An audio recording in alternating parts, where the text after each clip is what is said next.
So if I could show you something super simple that you could do every single day to build not just stronger glutes, but better looking ones, and also we could correct a lot of dysfunction from the inside out that leads to a lot of hip and low back pain, would you be interested? You bet your ass I would.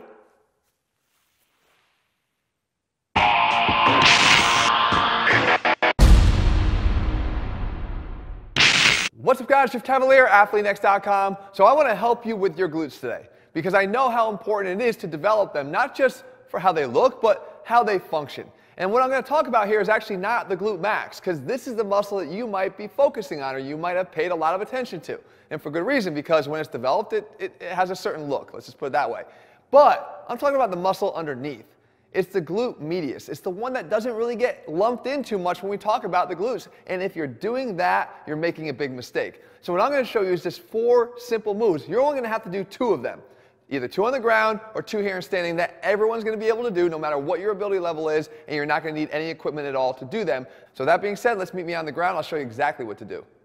So as I said, the glute medius is where we're going to put all of our focus, because if you're lunging, squatting, deadlifting, or leg pressing right now, you're hitting your glute max. I promise you, you are. But what you're missing is the frontal plane abduction that we get from the glute medius and the rotary component that we get from the glute medius that we just don't get from the glute max, or as well as we get from the glute medius. So what we do is we get down here on the floor, right? And all I'm going to have you do is get on your side like this. These are really simple. And again, you could do these every single day.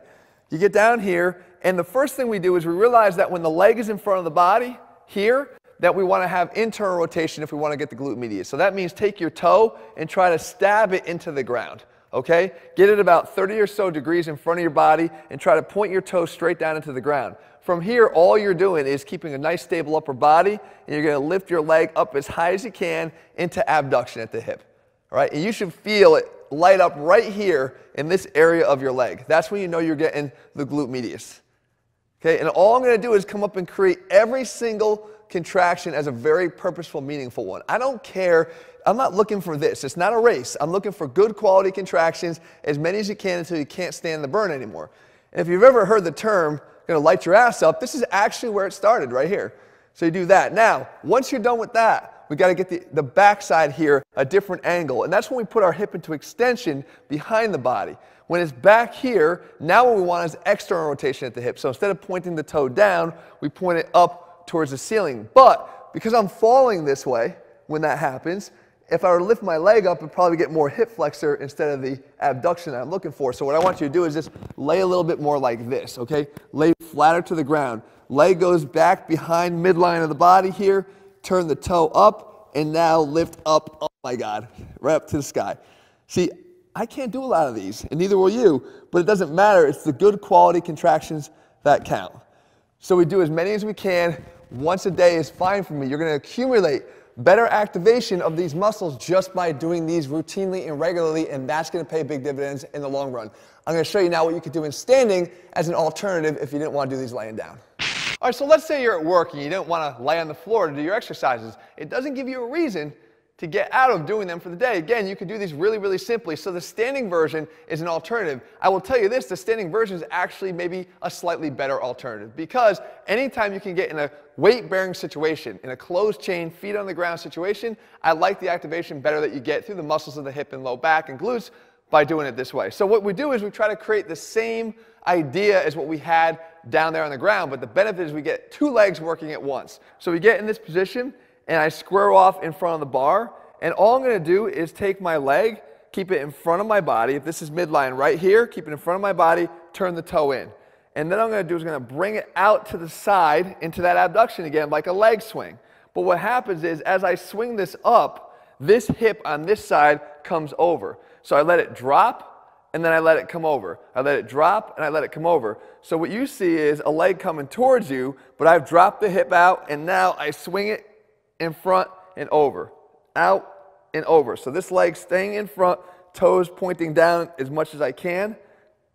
And what it does is it works this side through that flexion, abduction, internal rotation, and it works this side through that sliding hip over. You'll feel it both ways. Now, I want to hit that back side too, where we bring our leg back behind the body. In this case, we angle towards this wall here at about 45 degrees. Then what I do is I'm going to take the leg from right behind my heel. I'm turning it out to the side here so my toes pointed out this time instead of pointing in. I'm still going to try to create this. But what I do is I turn my body towards the wall or the post or whatever you're holding on to. So I'm getting rotation through here. I come out, I rotate, and I'm kicking my leg up, just like that. Rotate, kick it up towards the ceiling. As long as this leg stays back behind this midline here, then I've got it in the same position as it was on the ground. Turn and kick up. And again, quality repetitions. I feel this hip squeezing, I feel this hip squeezing, both glute medius working together. So that rotation, just to open it all up. Either way, guys, maybe you'll have a hard time initially feeling these muscles contract because the mind-muscle connection is so dormant because you haven't done anything for a long period of time. In that case, I like the ones laying down on the ground because you get that instant connection. Once you've got that, though, transition to standing for that extra benefit.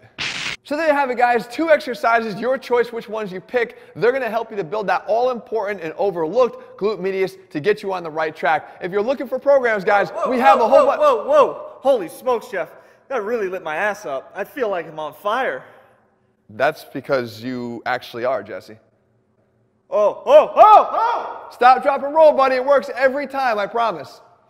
Speaking of working, guys, if you're looking for programs that work, we have them all laid out for you step by step over at ATHLEAN-X.com. If you haven't already done so, guys, make sure you click subscribe and turn on notifications so you never miss a new video. And as always, guys, leave your comments below. Tell me what you want to see in a future video. I'll do my best to bring it to you. All right, guys, see you soon.